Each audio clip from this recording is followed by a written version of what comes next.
This is Stan J. Catterbone in Advanced Media Group. It's now 9:46 a.m. Monday, October 7th. I'm at my home office at 1250 Fremont Street, Lancaster, Pennsylvania, 17603. Now it's 9:46 a.m. Eastern Standard Time in the morning, so we get that straight. I haven't done an update in a while, and I guess I should do one this morning. A couple of events have occurred. First of all, regarding Nicholas Cruz. Nicholas Cruz is jury. He has been given a sentence of life in prison without parole. Now, it was reached, I believe, Friday around noontime. Now, there were apparently three jurors that held out on a unanimous vote for the death penalty. And there was controversy. Apparently, one of the jurors was claiming that they were threatened. Now, before 2016, a judge could overrule the jury verdict and imposed her own sentence. But in 2016, in Florida they changed the law, and now they can't. Judge Scheer cannot override the jury. However, because of what happened and everyone expecting the death penalty, there's a big push now to change the legislation back to the way it was. So that's not going to happen though until next year. Now, a few weeks ago, I filed a new filing in the case, and it contained a timeline of mass shootings up until 2021. Very extensive uh, document.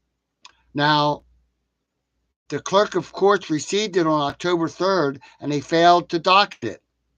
So I had to get in the phone and raise hell, and it was finally docketed over the weekend. So now it's on the docket, and they docketed as of October 6th.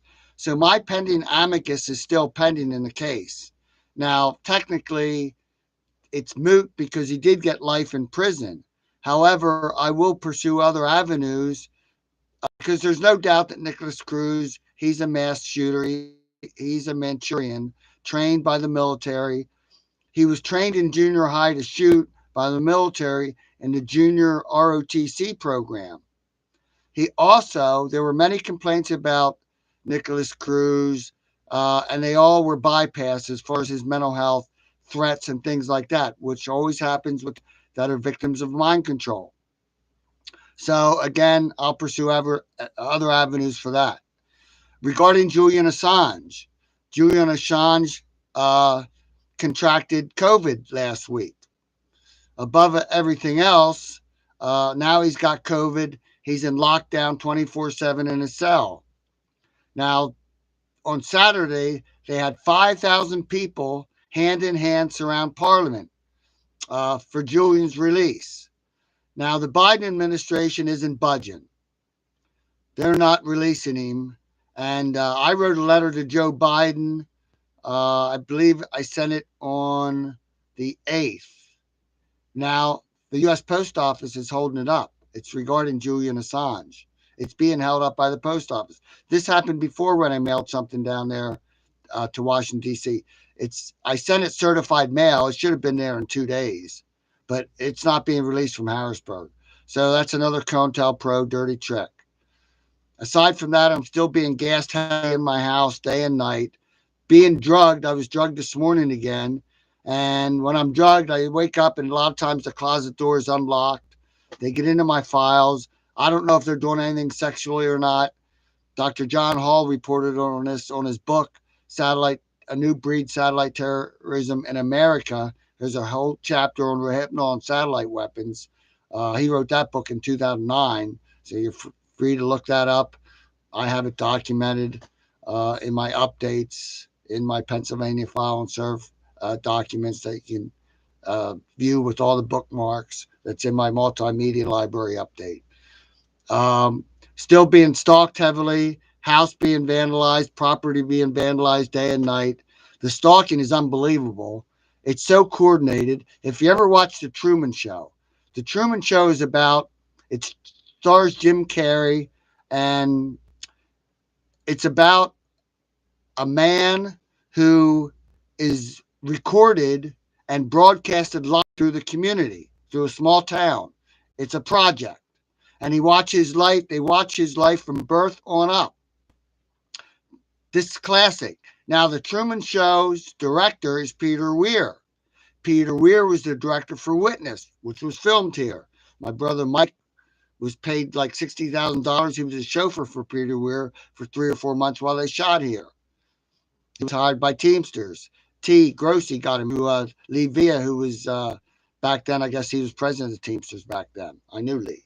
Anyway, uh, the stalking is unbelievable. I walk outside, it's so coordinated with people walking outside, driving up, driving away, getting in their cars, coming back into houses, especially 1252.